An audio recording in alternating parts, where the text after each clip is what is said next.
Bueno, en esta serie de videos vamos a hacer una lectura de un material de revisión preparado por el profesor Milano para estudiantes de profesorado de matemática. Vamos a ir haciendo algunos comentarios y después, si surgen algunas dudas, pueden preguntar y trataremos de responder. Lo primero que hace es una revisión de los campos numéricos, que es algo importante tener claro, los conjuntos numéricos, cuáles son y qué características tienen, ¿no? Entonces, dice, los números reales, el conjunto de los números reales se puede clasificar en números naturales, que normalmente los números naturales son los números que usamos habitualmente para contar. El 0, 1, 2, 3 son números que surgen a partir de el cardinal o la cantidad de elementos que tiene un conjunto. Entonces tenemos esa serie de números que se representa con la letra n. Después los números enteros, que son los naturales y también sus opuestos.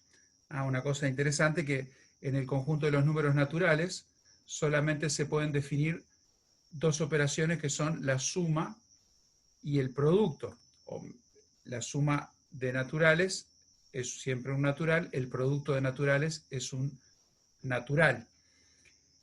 Una operación es una relación que asocia dos elementos, no, una operación binaria asocia dos elementos de un conjunto con un elemento del propio conjunto. Entonces, si yo tengo un natural A y un natural B, el resultado va a ser un natural C. Por ejemplo, 2, que es un natural, más 3, me da como resultado el 5.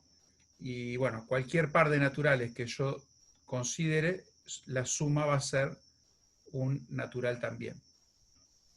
Ahora, la resta se puede definir en el conjunto de los naturales.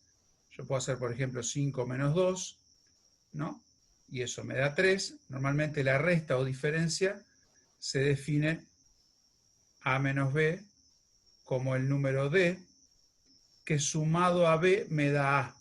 Es decir, la diferencia entre A y B es el número D, que sumado a B me da, por ejemplo, 5 menos 2 es igual a 3. ¿Por qué? Porque 3 es el número que le tengo que sumar a 2 para que me dé 5. Ahora, lo que pasa, algo que las maestras siempre nos decían en la escuela, es que para que exista la diferencia, para que se pueda definir la resta en el conjunto de los naturales, el minuendo A tiene que ser mayor que el sustraendo. Si yo quisiera hacer 2 menos 5, estaría buscando un número D que sumado a 5 me dé 2. Y no existe ningún número natural que sumado a 5 me dé 2. Por eso podemos definir el conjunto de los números enteros, y en ese conjunto de los números enteros, ahí sí que la resta pasa a ser una operación. Es decir, yo puedo restar dos enteros y siempre me va a dar un número entero. En ese caso, si yo hiciera 2 menos 5, el resultado, como creo que todos ustedes saben, es menos 3. Y ahí aparecen los números negativos. Ahí en los primeros años de liceo, quizás sexto de escuela, ya los empezamos a conocer. Entonces tenemos el conjunto de los naturales y el conjunto de los enteros, que en cierta manera incluye a los números naturales. Vamos a ver si puedo borrar todo. A veces lo representamos con un diagrama así, ¿no? Si tenemos el conjunto de los números naturales, 0, el 1, el conjunto de los números enteros está formado por los naturales, 0, 1, 2, etc., pero también incluye a los opuestos, menos 1, menos 3, etc., ¿no? Después tenemos el conjunto de los números racionales, que, dice acá, son todos aquellos que se pueden expresar de la forma A sobre B, es una fracción, donde A y B son números enteros, siendo B un número distinto de 0. Por ejemplo, menos 2 sobre 3 es un racional, menos 1 sobre 4, 7 medios, etc. Todas las fracciones forman el conjunto de los números racionales. Una cosa interesante que dice acá es que los números racionales tienen una representación decimal finita o infinita periódica. No voy a entrar acá en el desarrollo de todo esto porque lleva un tiempito, pero básicamente la expresión decimal es el resultado de la división.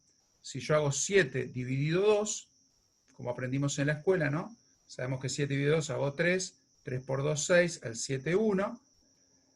Pongo un 0, ¿no? Y pongo la coma.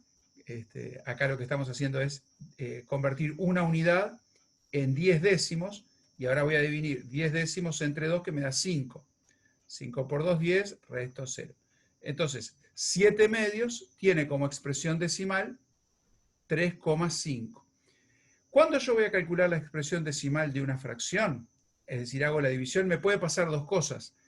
Que esa expresión en algún momento, el resto me dé 0, y ahí va a tener una expresión decimal finita, se acabó la división, digamos así. O puede pasar que me quede una expresión decimal periódica. Voy a hacer un ejemplo muy sencillo, 2 tercios. Si yo hago 2 dividido 3, me queda 0, agrego el 0, ¿no? 20 dividido 3, hago 6, 6 por 3, 18, al 22, y acá se repite otra vez el 2, entonces agrego el 0, otra vez 6, y ahí me va a quedar 0,66666, y eso se repite infinitas veces, pero de forma periódica. Entonces, cuando yo hago una división para calcular la expresión decimal de una fracción, siempre en algún momento un resto se va a repetir. Y a partir de que se repita ese resto, aparece otra vez la misma secuencia de números en la expresión decimal. Acá tenemos algunos ejemplos. Por ejemplo, 5 tercios es 1,666 periódico, que se anota así 6 con este arquito, quiere decir que eso se repite. Menos 4 es un número entero, es racional. ¿Por qué es un número racional? Porque menos 4 se puede escribir como la fracción menos 4 sobre 1, ¿no? Entonces, formalmente es una fracción. Después tenemos un séptimo, que dice acá, es 1,142857, y acá creo que hay un error de notación, porque en realidad no es una expresión finita. Si ustedes agarran la calculadora y hacen la división 1 dividido 7,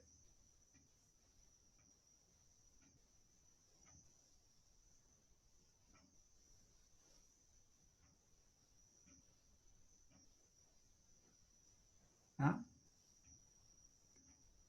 Ahí ven que es 1, acá dice, bueno, acá una cosa interesante de la calculadora, ¿no? 0,14285714,3, y ahí parece que fuera finito. Lo que pasa es que la calculadora aproxima, y este 3 es la aproximación de la expresión que sigue, que es, después del 4 viene 2, 8, 5, 7, 1, 4, y ahí continúa, ¿no? Entonces sería acá periódico. Ustedes pueden probar, si hiciéramos la división, no tengo ganas de hacerlo ahora, pero cómo se repite esa cifra. Después el número 12,3578, 3578, es un número racional, porque es la expresión decimal, ¿no? 12,3578 se puede escribir como 123.578 10 milésimos. Ahí, esa es una expresión decimal. El 11 es un entero, pero al ser entero también es racional, porque es 11 sobre 1, ¿no? 11 unidades. Y menos un tercio, que es menos 0,333. Así que una caracterización de los números racionales es que admiten una expresión decimal finita o periódica. Todo número periódico se puede escribir como fracción. ¿Está? Eso es interesante, también llevaría un ratito explicarlo, pero si yo escribo el número 3,272727, yo puedo encontrar una fracción cuya expresión decimal sea 3,27 periódico. ¿Está? Bien. Ahí, vamos a borrar todo. Tenemos los números irracionales, ¿ah? Que se definen digamos así, por oposición, ¿no?, a los números racionales, todos los números reales que no son racionales, es decir, que no se pueden expresar como una fracción, se llaman irracionales.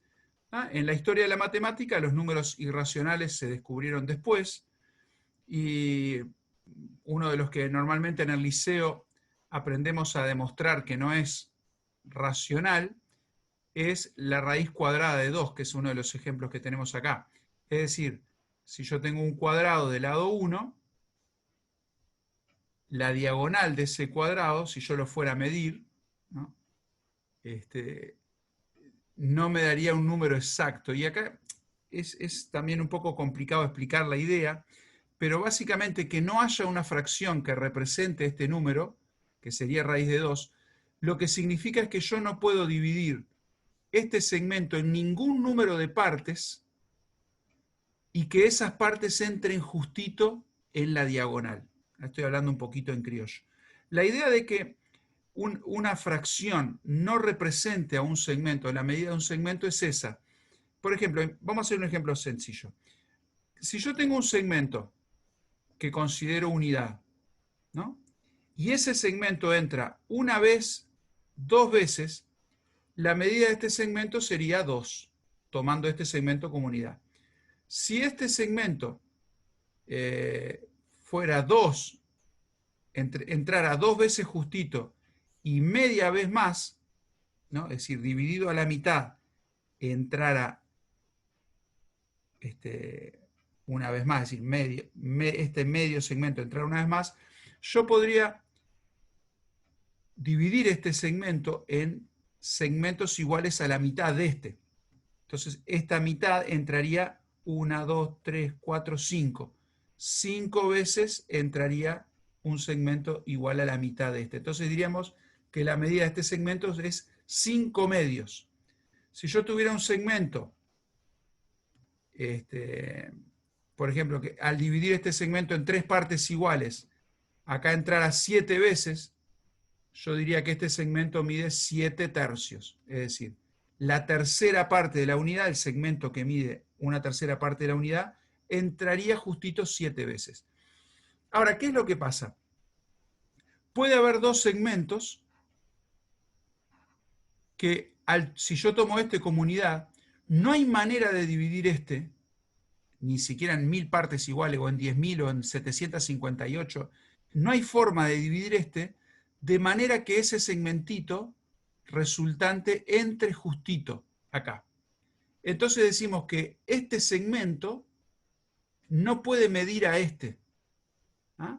No hay ninguna fracción que exprese cuántas veces entra en este segmento grande una partecita de este segmento chico. Capaz que la hice muy confusa, pero bueno, básicamente esa es la idea.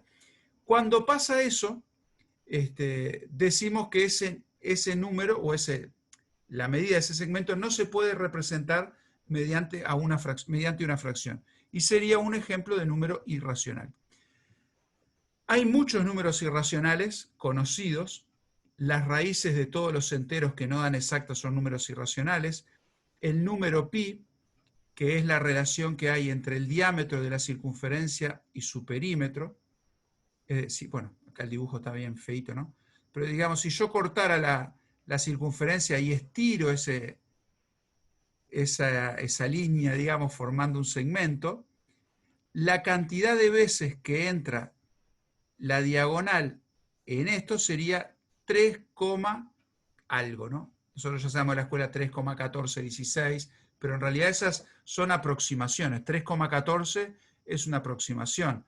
3,1416 es una aproximación. La expresión decimal del número pi es infinita y no es periódica. 3,1415,9, bueno. Hay gente que memoriza muchas cifras de pi, pero es infinita la cantidad y no se repiten nunca en un mismo periodo. Acá tenemos raíz cuadrada de 3 sobre 2, menos raíz cuadrada de 3 sobre 2, raíz quinta de 3. Acá tenemos un número escrito, una expresión decimal que no es periódica. Fíjense que es 1,34, después 304, después 3004, siempre se va agregando un 0, entonces nunca se repite un mismo periodo. Por eso este número expresado de esta forma, estos puntos suspensivos, quiere decir que sigue la expresión y da a entender que sigue con este patrón, ¿no?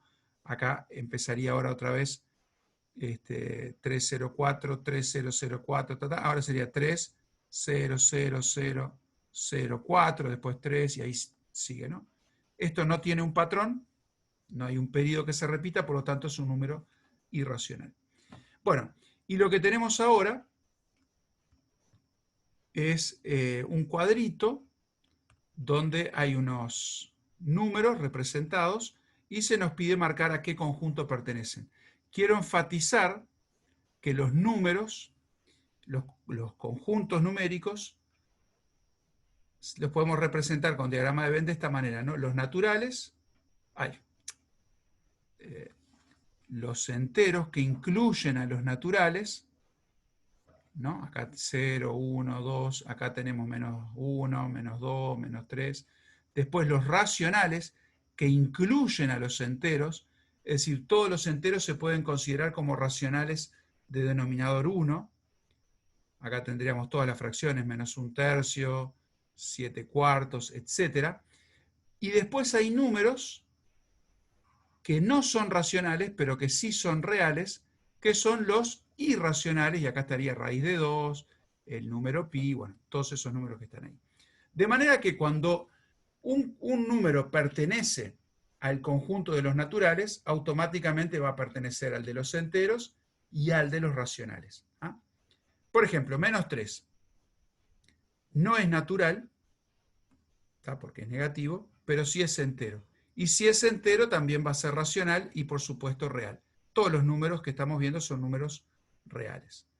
2/3 es una fracción, no es natural, no es entero, es racional y por lo tanto también es real.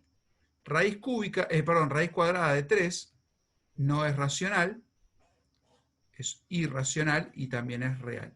Acá tenemos 1,41421356,2, pero es una expresión decimal finita. Si es finita, es un número racional. ¿Ah? Si es racional, también va a ser real. 1 menos raíz de 2. Bueno, el número raíz de 2 es irracional y acá está interesante preguntarse qué pasa si yo sumo dos números irracionales. ¿Será que dos números irracionales sumados siempre me da irracional? ¿Qué pasa si sumo un racional con un irracional? Y bueno, esas son preguntas para meditar un poquito. No les voy a dar la respuesta, se la voy a dejar pensando. Pero acá es fácil, bastante fácil comprobar que 1 menos raíz cuadrada de 2 es irracional. ¿Por qué? Porque si ustedes hacen raíz de 2, la expresión de esto es una expresión decimal infinita.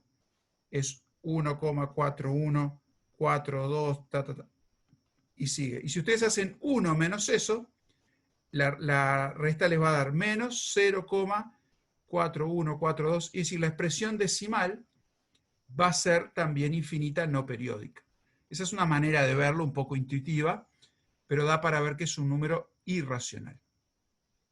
¿No? Así que les dejo ese deber, pensar, ¿qué pasa si yo sumo un número A que sea racional con un número B que sea irracional, R menos Q? ¿Qué puedo decir yo de la respuesta? ¿No? Les doy como dato, que se puede demostrar bastante fácil, que la suma de dos números racionales es también racional. Si A es racional y B es racional, la suma de dos racionales se puede demostrar que es racional. ¿Ah?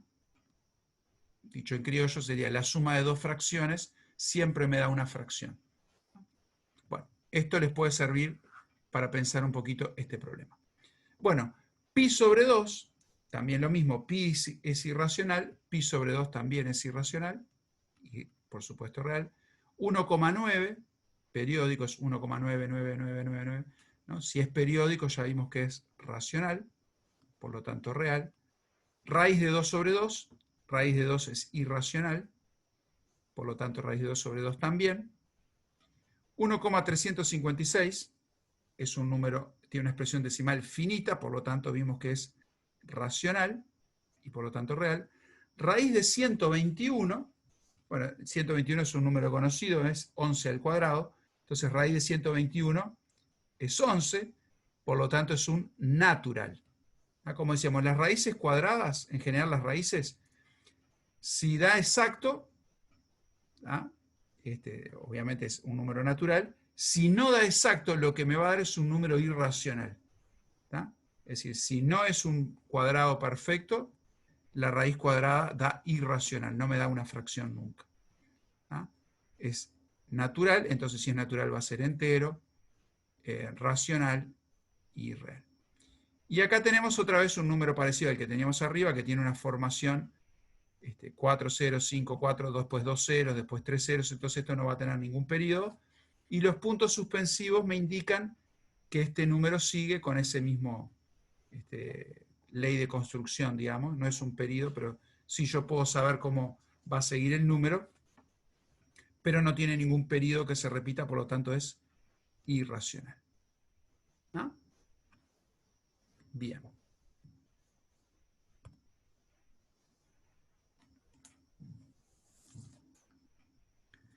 Bueno, dejamos por acá entonces este primer video de revisión de campos numéricos. Repito, esto es una revisión. Si ustedes tienen alguna duda específica, la pueden consultar. No es la idea entrar en profundidad en este tema, que es muy lindo, con cosas muy interesantes, pero por lo menos está bueno que ustedes identifiquen los diferentes campos numéricos y cómo se caracterizan los distintos números. Los naturales, los números que uso para contar, conjuntos, elementos de un conjunto, ¿no? 5 chapitas, 4 bolitas, 7 gatitos, ¿no? Esos son los naturales.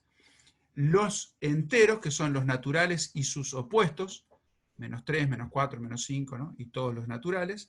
Los racionales, que son las fracciones que yo puedo formar con numerador y denominador enteros, siempre que el denominador no sea 0. Y los números irracionales, que son todos los que no son racionales. La caracterización de los números racionales es que su expresión decimal es finita o infinita periódica. Y los números irracionales se caracterizan por tener expresiones decimales infinitas no periódicas. Bueno, nos vemos en el próximo video con la revisión de un nuevo tema.